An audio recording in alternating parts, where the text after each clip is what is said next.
all, at least in the coaching profession, excited for.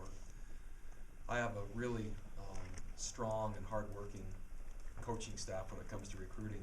I would say that the effort that this particular staff put in, the diligence, and how long they battled and how hard they battled and the amount of hours logged, I think superseded that of any other staff that I might have been associated with. I knew when I hired this staff that they would be strong on the field. I thought they would be very much aligned and compatible in terms of culture.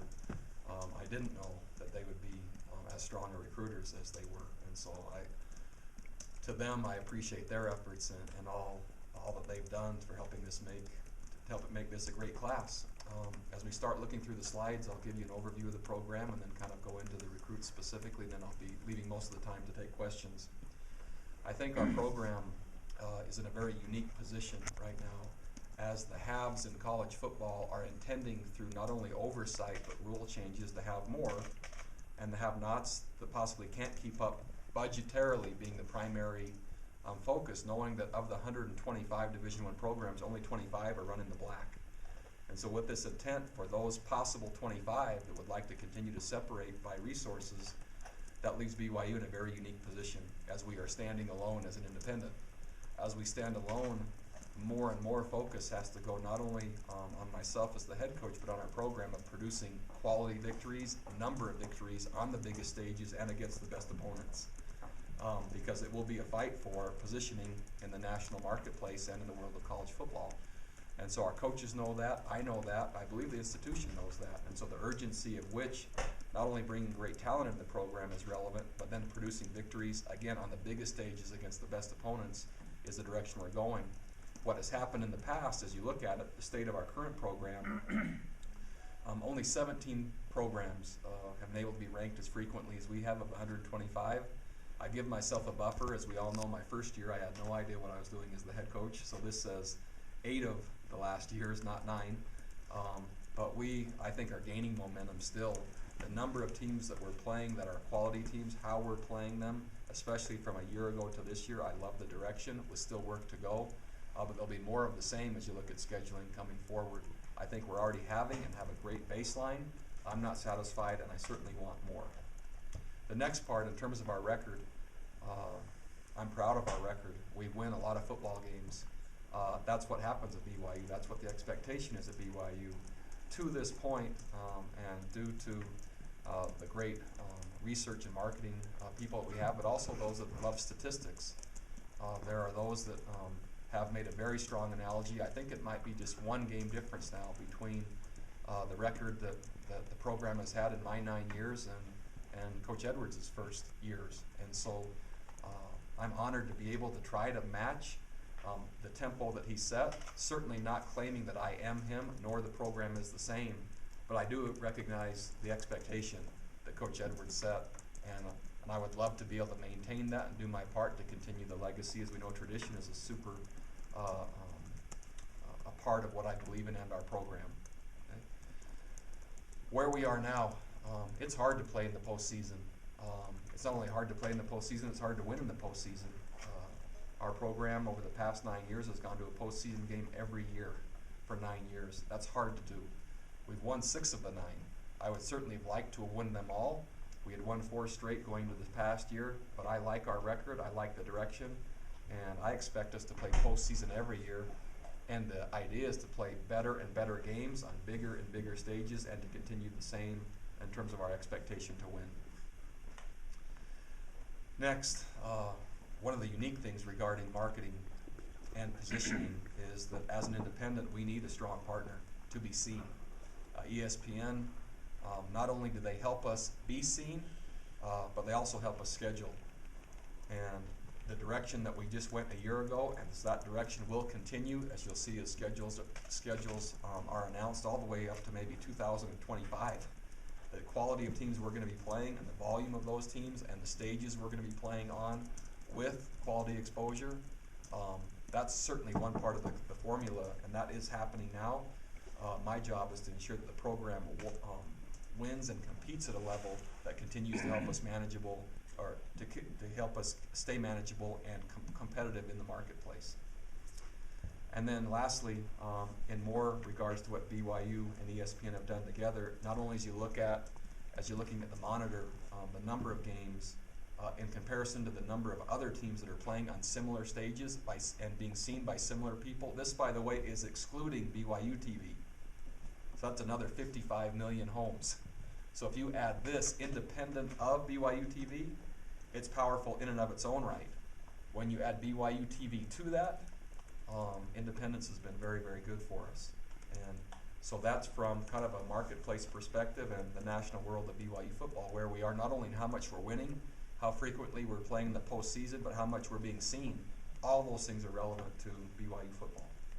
All right, now in terms of what the class looks like, as we always talk about, BYU has a unique element and a larger element than anyone else in the country in terms of a unique population of not only LDS church members, but return missionaries.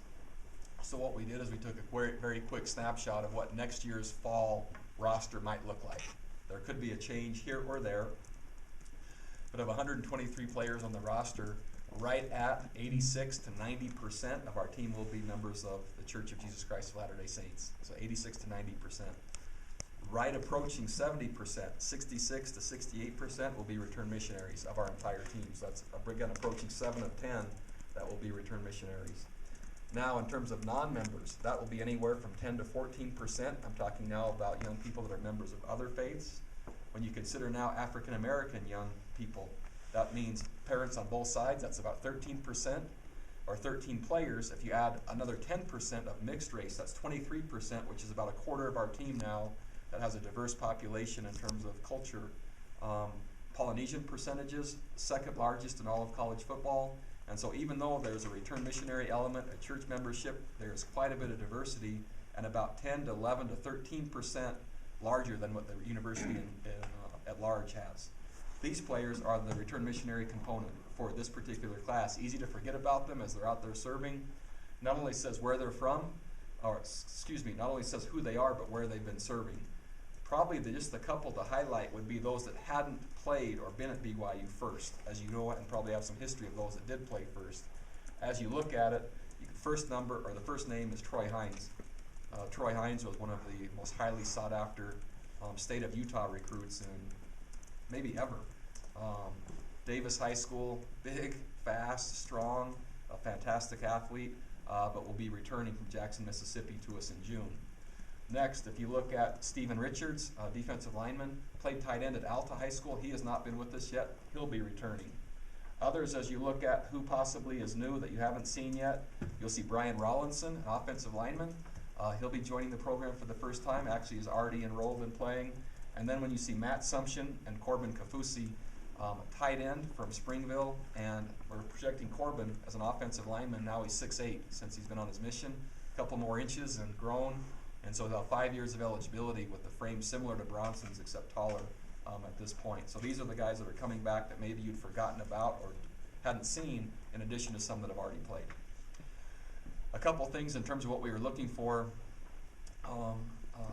Not only did we need specific needs met, which is predominantly at wide receiver and at outside linebacker. Those two needs would have been first and foremost. So we really expanded where we were going to find them, knowing that with the mission age change, the number of spots we have is small this year and it will be smaller again next year. That's directly proportionate to the LDS Church approving young men to serve missions at 18. So we have more players leaving first, which means more are now coming back at the same time. We've thrown our net farther from North Carolina to Alabama, then into Texas and into Kansas, and then the rest are fairly similar with Arizona, Utah, California. But we're finding that with a player personnel director in Jeff Martson, who is exceptional, and with his resources and knowledge that he's gained at the University of Alabama and at Boise, he's helped us be much more efficient, covering more ground in less time than what we have been able to do before. So that shows you where the kids are from. Now in terms of the people, our offensive class, predominantly again, our first need was wide receiver, being more volatile on the outside in terms of being able to stretch a defense laterally, to have them concerned about keeping focus off Taysom and Jamal, but also vertically, meaning be able to run by him. we think that'll help us score more points against the best opponents. We're still over 30 points a game, but when you start to look at who the best opponents are and what our scoring production is there, we need more. We know that means more wide receivers. We believe we had enough depth going into the year. I thought it was one of our strengths. As the year went on, through injuries and attrition, we ended up not as strong as what we had hoped to be. The first 4 players, as you look at them, are all wide receivers, 2 of which are 2 of the best junior college players in the country at wide receiver, very highly recruited. A third is a transfer that will graduate in engineering from UTEP, and will have 1 year left to play. So we have experience and depth, adding 3 wide receivers and a high school player in Trey Dye, son of former player James Dye. So the top row are wide receivers. The first of the second row is a tight end, which we know we need tight ends that can not only block but catch the football well. And then we have 3 offensive linemen, including the center, in our class. If you switch to the defensive side, what you'll see is, again, needs being met exactly. So not only Tyler Cook, but Sione Takitaki and Fred Warner and Isaiah Kafusi, those 4 players are all exceptional linebackers. 3-4 defense, you have to have exceptional linebackers. And just as I got the approval, we've been battling head-to-head with a young man that had committed to Stanford, who today chose BYU, and his first name is Uriah. And as you watch him, even though we couldn't put him on, he just made his announcement, and from Compton High School, and a fantastic player, another linebacker, outside backer, who's very, very skilled. Kavika Fanua at safety, Michael Shelton at corner, so a couple secondary needs with Isaiah Kafusi being able to play outside linebacker like Brian Keel, but possibly being able to run well enough to maybe even play safety. So we love the athleticism there, and very similar to what Brian Keel did for us at BYU. The bottom row, as you look at those guys, size. Starting with Isaiah Kafusi, outside linebacker, more of a will body type, fantastic edge rusher, brother of one of our current players, Kaimana Nakua. Will be a mission first player, and then 4 giant defensive linemen. Zach Daw, one of the best wrestlers in all of the country from Pleasant Grove and one of the hardest workers. Tico Funga, younger brother of Romney Funga. One of the unique stories in the class, Jatarius Gully, all the way from Alabama. Probably 6'2", 320-pound nose tackle. And then Earl Mariner, cousins with Travis Tuiloma.